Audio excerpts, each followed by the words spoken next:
آج ہم ڈسکس کریں گے teacher as a manager in class room. Teacher جو ہوتا ہے، جب ہم ٹیچر کی بات کرتے ہیں تو ٹیچر ہمارے پاس ایز اے لیڈر بھی ہے، ایز اے مینٹور بھی ہے، ایز اے گائیڈر بھی ہے، ایز اے کاؤنسلر بھی ہے. ٹیچر ایز اے مینیجر بھی کلاس میں پرفارم کر رہا ہوتا ہے. ٹیچر ایز اے ٹیچر بھی، teacher as a father, teacher as a parent, وہ ہر ایک جو ہے وہ پہلو سے کلاس میں موجود ہوتا ہے. لیکن ہر ایک چیز کی اس کی الگ ذمہ داریاں ہیں. ان ذمہ داریوں کو نبھاتے ہوئے جب وہ اس کانٹیکسٹ میں، اس فیلڈ میں جاتا ہے تو اس کو ایک مخصوص نام دیا جاتا ہے.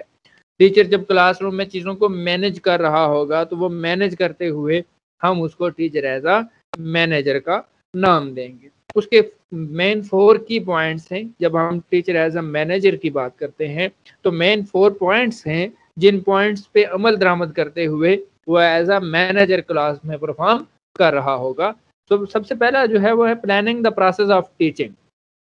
کرنا کیا ہے کہ اس نے پروسیس آف ٹیچنگ کو پلان کرنا ہے، اس کے آبجیکٹیوز کو ڈیفائن کرنا ہے. اس نے دیکھنا ہے کہ یہ آبجیکٹیوز ہیں، ان کو لے کے فردر میں نے اپنا پروسیس جو ہے وہ گو تھرو کرنا ہے. پلان دا کریکولم کو پلان کرے گا، پھر سیکوینس دا کریکولم، ترتیب دے گا اس کو، اس کا ایک سیکوینس بنائے گا. اس کے بعد ایویئرز کے بارے میں سوچے گا کہ بھئی کون کون سے ایویئرز میں نے یوز کرنے ہیں، کون کون سے ایویئرز کو لے کے میں نے آگے چلنا ہے. ان ایویئرز کے ساتھ ساتھ وہ کوشش یہ کر رہا ہوگا کہ جو رائٹ ٹائم پہ رائٹ جو چیز ہے وہی اس کو سامنے لے کے آئے گا. یہ ساری کی ساری اس کی ذمہ داریاں ہوں گی، اس کی رسپانسبلٹیز ہوں گی ایز اے ٹیچر. جب وہ کلاس میں موجود ہوگا کہ وہ چیزوں کو مینیج کر رہا ہوگا، ترتیب دے رہا ہوگا، آبجیکٹیو سیٹ کرے گا، پھر ان کو ڈیفائن کرے گا، کریکولم کو پلان کرے گا، پھر کریکولم پلان کرنے کے بعد میتھڈ آف ٹیچنگ کو پلان کرے گا.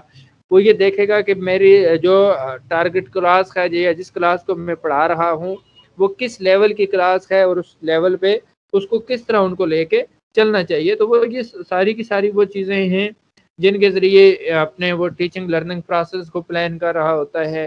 ایویئرز کا استعمال وہ کرے گا. دوسرا ہے آرگنائزیشن آف ٹیچنگ.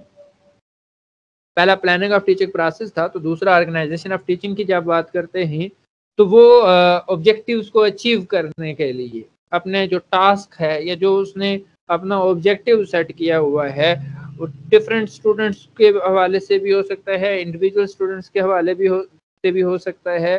اس کو یہ چیز دیکھنی ہے کہ آیا وہ جو چیز اب پڑھانے جا رہا ہے، جو کریکولم پلان اس نے کیا ہوا تھا، وہ پڑھانے کے لیے اس کو اپنی ٹیچنگ لرننگ پروسیس کی کچھ کنڈیشن سیٹ کرنی پڑیں گی. وہ کنڈیشن سیٹ کر کے ہر ایک کنڈیشنز کے ڈفرینٹ آبجیکٹیوز ہوں گے، اور ان آبجیکٹیوز کو اچیو کرنے کے لیے وہ ڈفرینٹ پیراز سے یا ڈفرینٹ پیرائز سے وہ یہ کوشش کر رہا ہوگا کہ ان کو آگے لے کے چلے. تو پھر جو دوسرا پوائنٹ ہے وہ اس کو آرگنائزیشن ہے. آرگنائز کرنا ہے، ترتیب دینا ہے، مینیج کرنا ہے. جو ٹیچنگ کا پروسیس ہے اس کو گو تھرو کرنے کے لیے جتنی بھی جو کنڈیشنز ہیں ان کو وہ فالو کر رہا ہوگا. پھر ہے ٹیچنگ اسٹوڈنٹ. تیسری جو چیز ہے اس نے کیا کرنا ہے، ٹیچنگ اسٹوڈنٹس کو پڑھانا ہے، انکریج کرنا ہے، اسٹوڈنٹس کو سپروائز کرنا ہے، اسٹوڈنٹس کو ان کو جتنے بھی جہاں بھی ان کی ٹیچنگ یا ان کا جو لرننگ پروسیس ہے اس میں گائیڈنس کی ضرورت پڑتی ہے، کاؤنسلنگ کی ضرورت پڑتی ہے، اس کی ہیلپ کی ضرورت پڑتی ہے. تو اس نے ڈفرینٹ ایریاز میں ڈفرینٹ جگہ پہ اس کو ڈفرینٹ اسپیکٹس کو مد نظر رکھتے ہوئے یہ ساری کی ساری چیزیں کرنی ہے اور ان کو مد نظر رکھنا ہے. اور پھر ہے controlling part of teaching.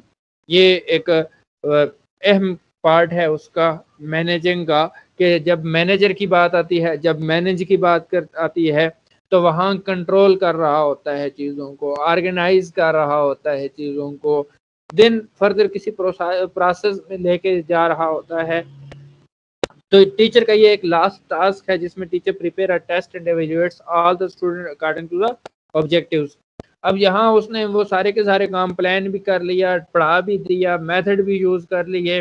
Use کرنے کے بعد آپ کے جو آبجیکٹیوز ہیں ان کو اچیو کرنے کے لیے اس نے ایک ٹیسٹ لینا ہے جس سے اس کو اندازہ ہو جائے گا کہ آیا آپ کے وہ آبجیکٹیوز اچیو ہوئے ہیں یا نہیں ہوئے جن آبجیکٹیوز کو وہ لے کے چل رہا تھا.